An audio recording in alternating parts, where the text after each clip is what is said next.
welcome back to my channel. Today I am going on a hike. It's actually 7 in the morning. I've got my coffee. Yeah, it doesn't get more LA than this. Walking, you know, with my camera near the ocean with a coffee. I figured I would answer some of the questions that you guys had from the Q&A that I said I was going to do. Walking, talking, all that. So that's actually the ocean there. I don't know if you can tell. I think the number one question that I actually got asked was what I did to my shoulder. So I tore my rotator cuff and I had a few bone spurs around there, something wrong with my AC joint too. It ended up being like a whole reconstructive surgery to my shoulder. How I hurt it, I'm not really gonna get into, but I did hurt it at work. It's healing very nicely. I'm gonna make a whole separate video all about that recovery, and then there's also gonna be another one that I'm making with Tempest. So you can look forward to those coming out and you'll learn a little bit more about it. Since I made the poor choice, oh, I like the sound of the birds. I don't know if you can hear that. I made the poor choice of bringing a coffee on the hike, and so pretty much every time I want to look at a question, I have to kind of like put that in that hand and then read off a question on my phone. So enjoy my face really close up. How tall are you? I'm 5'2". I don't know what that translates to into centimeters, so you can look that up. Ooh, this is a good one. What are your dreams and which ones have you already accomplished? So I've accomplished a lot of my dreams actually. One of them was to become a professional freerunner. Did that. One of them was to become a stunt woman. I did that. I actually, the stunt woman one, I remember kind of vividly having that dream when I was really young. I wanted to get into acting when I was a kid, and I always talked about how I'd be doing my own stunts, and then it ended up being that I worked in stunts and sometimes I'd do my own acting. But I want to make a whole separate video on that later because a lot of people are asking how I got into stunts and what my story is with that. And I just feel like it would take a while to fully explain the experience with that and like my advice for getting into it. My friend Jessie did write a book on how to get into stunts, so I will put the link of that in the description. You guys can check that out too. As far as some of my other dreams, one of my dreams is to buy a nice house, one that I really, really love, like my dream home. And I'm hoping that can happen within the next couple years. I'm fine with renting for now because I'm not home that much anyway, so I really enjoy my apartment. Someone asked if I live with my parents. I do not. I live on my own. Have been since I was 18. My parents were pretty brutal and they were like, you need to get out of the house by 18. I love them and they love me, but this was just something they wanted me to do. Would you like parkour to be included in the Olympics? This is an interesting one. Like, as much as I think that would be really cool, it needs to be under the right federation. I don't think FIG is the right one to bring us there. We just need to continue doing what we're doing now because parkour, I don't want it to lose its flavor to gymnastics, you know?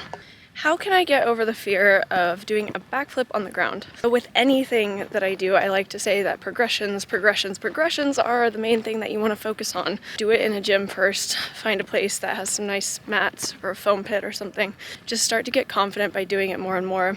I like to build up my confidence by doing other things that I'm good at too. Once you feel more comfortable, you'll kind of feel like the time is right to just go for it. When I take something new outside, I feel like I've prepared a long time for it to the point where I'm not convinced that I'm going to fall. I'm like, oh, okay, I've got this. How do you maintain a long distance relationship? So if you didn't know, I'm engaged to Richard Faraday and he lives in the UK. We've been doing a long distance relationship for 3 years now. Honestly, it's not hard to maintain when it's with the right person. We have a lot of trust together and we feel very comfortable with each other, so we communicate very well. We talk every day. We FaceTime every day. We just kind of keep each other in the know of everything that's going on. And it makes it feel like there's less distance between you, like, because you have this soul connection. And of course, we try and make time to visit each other, but with the pandemic, that's been harder. I guess the other advice that I'd have for long distance relationships is that we do have an end in sight. Not the end of the relationship, but the end of the long distance. As you know, we're engaged and we're working on his visa right now. So once that gets approved, he gets to move here and we're gonna get married. So do you have any bad habits? Oh, yes, I do. I'm very forgetful. It's bad. If I go anywhere, I'm always forgetting something. I have to write down like basically everything that I'm meant to do. I have a couple different calendars in my house and I have to write them down. I am very unlikely to know if I've met you before unless we've had several interactions together. I think Jeff Garrido, I guess I met him 4 times before I remembered him, and I feel really bad about that because he's like one of my really good friends now. I would say I'm not the most observant person. This has improved. I've gotten a lot better with meditation. I have like this ability to get hyper focused into things that I'm doing, and I won't see anything else around. So if I'm having a good conversation, I'll walk out in the middle of the street and totally get hit by a car because I will not be paying attention. Will you come back to competing once your shoulder is healed? Maybe. I love competing. It's been something that's been really enjoyable for me. I've been doing it for 7 years now. I've done everything that I wanted to do as far as competing is concerned. Now would just be coming back and doing it again after healing my shoulder, and I'm not opposed to that. I think it'd be something that's a really fun challenge for me. But I'm also kind of in this stage of my life where I'm enjoying things outside of competition as well, and I'm enjoying just training, and I'm enjoying working on stunts, and I'm just enjoying other things like hiking and like, I don't know, having a life. I think with competing, for me anyway, it was something that I wanted to put myself all in because I don't half-ass stuff like that. The amount of training I was doing to maintain the level that I had before my shoulder injury was kind of insane. And I'm not saying that I can't get back to that, and I think that I will. I just don't know how much of a priority it is at the moment. I'm currently just trying to get my shoulder better, and then I'll make choices like that. How old are you? How long have you been training parkour? And what is your favorite trick? I'm 28, which I know is just so surprising because I just look so young. But yeah, I'm 28, getting to be a little bit older, which is great. I love my late 20s. I don't know, I just like them way better than my early 20s, so I'm way smarter. I've actually been training parkour for 11 and a half years, which is really crazy to me. And my favorite trick, I do not have one right now. I just love movement in general, so I do not have anything that's a favorite currently. Aren't you afraid of getting hurt? Honestly, no. This is coming from someone that's gotten hurt quite a bit in my life. Getting hurt is not something that I think about on a daily basis at all. I don't think about, oh, this could really hurt me. I'm more of just thinking, how can I do this move properly and land it? But I'm not trying to think of the worst case scenario. I know that that's a general human response to think about that, and occasionally it does come up, but it usually just means that I need more progressions. Everything that I do is very calculated, and I never just check myself anymore. So my probability of getting hurt training has gone down, and I want to knock on wood for that. But also with my scar that I have on my head, I found out that you can get hurt doing anything. I was warming up and I was doing something into a foam pit. If I was afraid of getting hurt, then I wouldn't have this amazing life that I have now. I try not to focus on that. What's the most valuable thing you learned growing up? People's perceptions and opinions of you are really none of your business. The best thing that you can do is just focus on the areas that you want to improve in. Really figure out what those are based off of your opinions of yourself alone.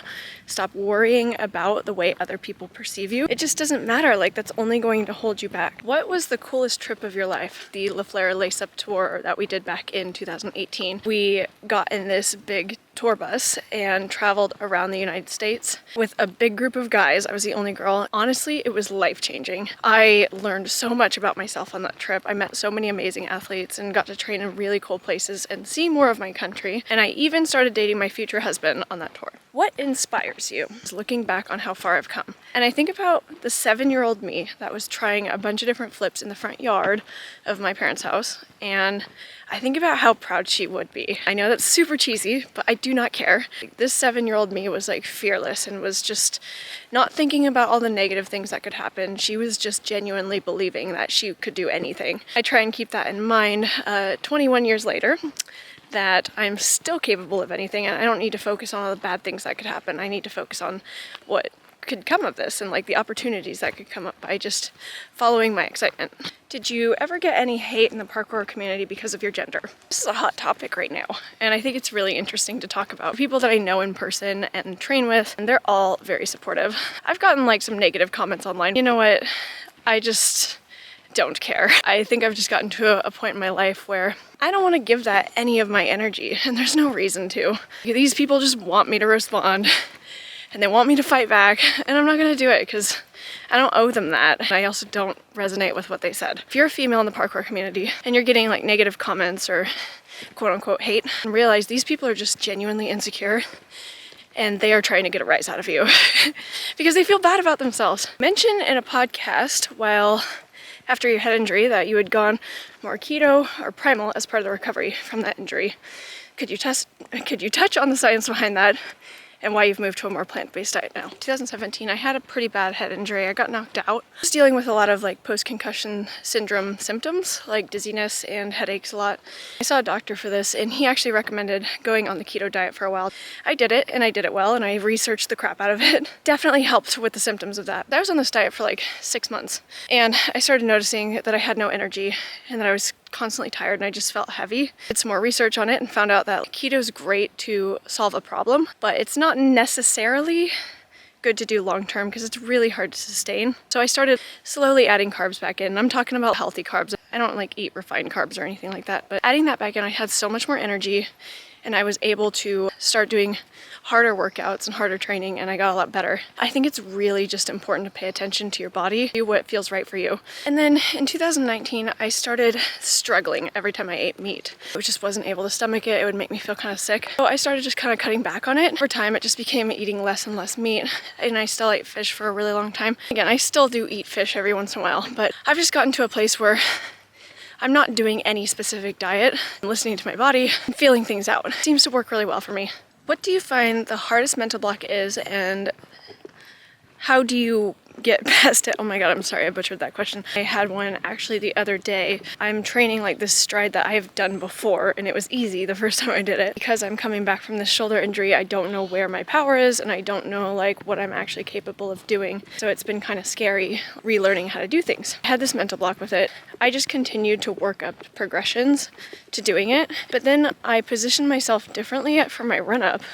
And that made all the difference. So sometimes it's either walking away and coming back to it or figuring out a different way to do it. And I think that's my biggest advice.